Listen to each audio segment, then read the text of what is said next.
وإليكم الجواب من كلمة الأخ السعدان علي السعدان، والقصيدة رثاء ومواساة وجوابا على قصيدة الأخ السعيد أحمد علي النجحي بعد وفاة ابنه أحمد سعيد في حادث مروري أليم.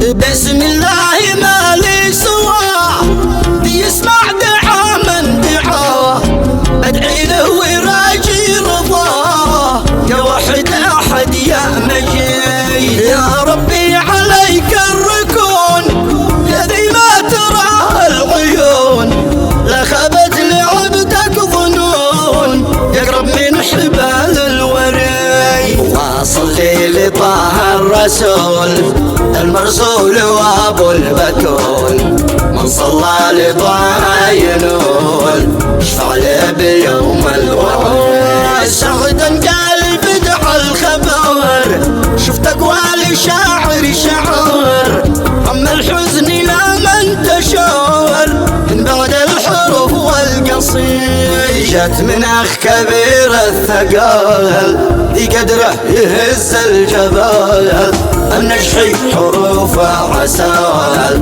اجاوب على اخي سعيد. عظم ربنا اجركم والهم للجميع صبركم، كان الله في عونكم من بعد الوليد الفقير. رغم الحزن رغم الألم ذي عندك وعندي قسم، حزنك مثلنا والطهام شهد علينا الحميد. من حزنك حزن الجميع كل كان قلبه وجيع، الله يجعل لك شفيع في يوم اللقاء والوعي. بعد احمد سعيد الصغير في حزنه بوسط الضمير، صبر واحتسب واستخير في فقدانك احمد سعيد. واحمد ربنا واشكره وترجاه واستغفره